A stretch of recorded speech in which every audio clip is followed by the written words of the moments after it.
Bonsoir à tous, bienvenue dans Questions directes sur ATV Guadeloupe. Notre invité ce soir, Julien Mérion. Bonsoir. Bonsoir à tous les auditeurs Je- et mes meilleurs voeux aussi à tout le monde puisque il est encore temps. Eh oui, effectivement. Je reçois ce soir l'écrivain, tout simplement. Oui, on Oui. peut dire ça comme ça, puisque vous allez présenter votre ouvrage Autopsie politique du massacre de mai 67.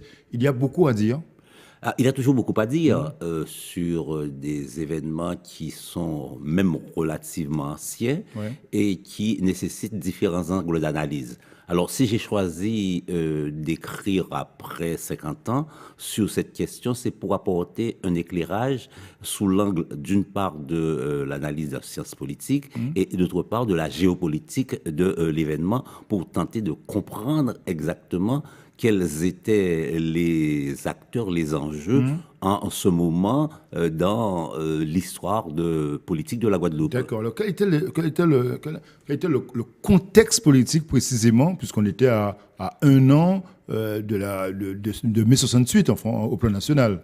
Oui, mais je pense qu'il y a deux événements qui contribuent largement, tout au moins deux mouvements qui contribuent largement à expliquer mai 1967. Il y a d'une part le contexte général de la décolonisation. Je rappelle que l'Algérie est indépendante en 1962. Je rappelle aussi que bon, le train des indépendances africaines s'arrête dans les années 60. Donc on est encore dans la vague de la décolonisation. Et l'autre aspect qui est important aussi, c'est la période de la guerre froide et notamment avec un élément clé qui se situe dans notre région, c'est-à-dire Cuba. 1962, c'est un an après le débarquement de la baie des Cochons qui, par conséquent, met en alerte les États-Unis et a mis le monde, on peut dire, au bord du gouffre à un moment donné. Donc, on est à la conjonction de ces deux mouvements que sont, Donc, il y avait un d'une vent part, qui soufflait il y avait un mouvement. Ouais. Et je crois qu'il y a un troisième élément qui est spécifique à la Guadeloupe, c'est l'irruption de la jeunesse sur la scène de l'histoire guadeloupéenne. C'est-à-dire, avant 1966-67, les jeunes, ma foi, n'étaient pas des acteurs ni politiques ni sociaux.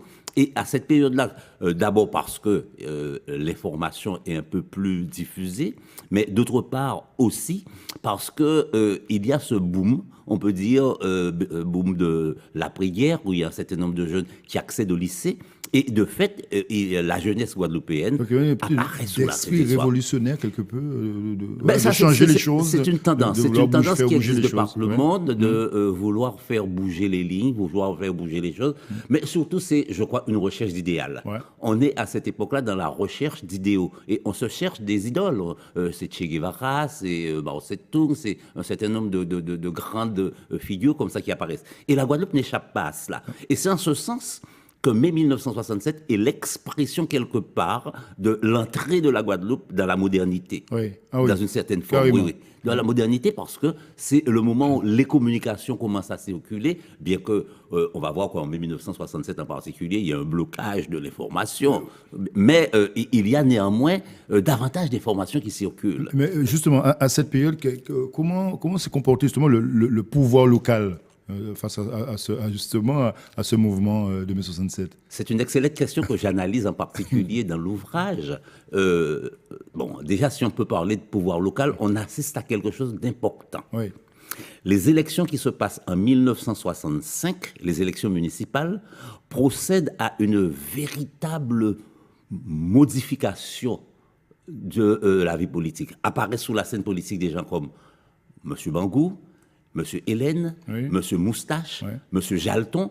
Autrement dit, tous ceux qui vont construire, si vous voulez, politiquement la Guadeloupe des années Ah oui, 70. ils allaient rester apparaissent après à 30, cette 40 époque-là. ans après, ils étaient encore là. Ils apparaissent à ce moment-là. Marcel Etzol pour Marie-Galante. Donc, ces gens-là apparaissent et ils sont tous jeunes.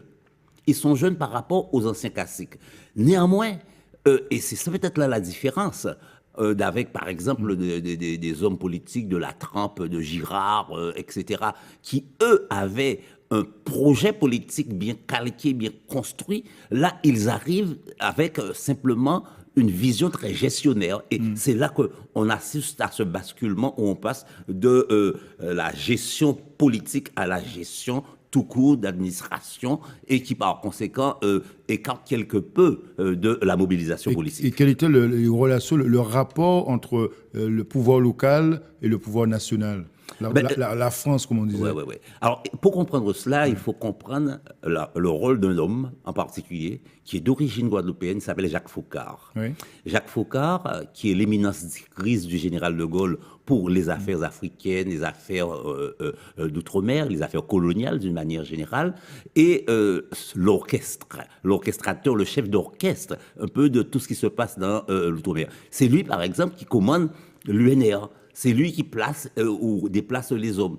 C'est lui qui organise les élections, notamment les élections de mars 1967, où, à la surprise générale, Archimède est battu par Albertine Baclay à Bastère, sans que les gens comprennent pourquoi.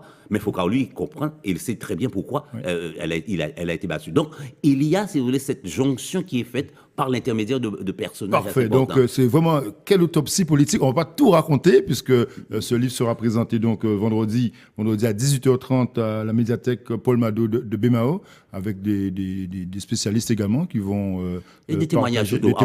J'ai voulu placer, si vous voulez, la présentation sous le signe de la jeunesse, compte tenu de l'importance que je vous lui ai dit.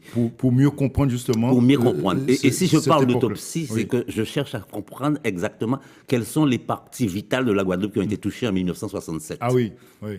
Donc est-ce que après justement le secteur économique par rapport justement à cette époque, ça a eu des conséquences, j'imagine. Très certainement, très certainement. C'est bon, il faut savoir que mai 1967 a pour origine une grève des ouvriers du bâtiment. Tout à fait. Pour 2% d'augmentation. On est dans la période de la rénovation urbaine, le grand boom du BTP. Donc, les conséquences, elles sont doubles. La première, c'est que un certain nombre de fonds sont injectés pour empêcher la montée de la contestation par le pouvoir central, et cela permet de développer notamment un certain nombre d'activités dans le BTP notamment. Et deuxième conséquence, c'est que les secteurs traditionnels disparaissent progressivement, notamment l'import-export, au profit de la nouvelle donne commerciale et qui va être la préfiguration de Jarry. C'est passionnant, l'autopsie politique du massacre de mai 67. Pour la jeune génération, c'est l'occasion d'y aller vendredi à 18h30 à la salle Paul Mado, à la médiathèque Paul Mado. Pour l'ancienne génération aussi. Aussi, oui.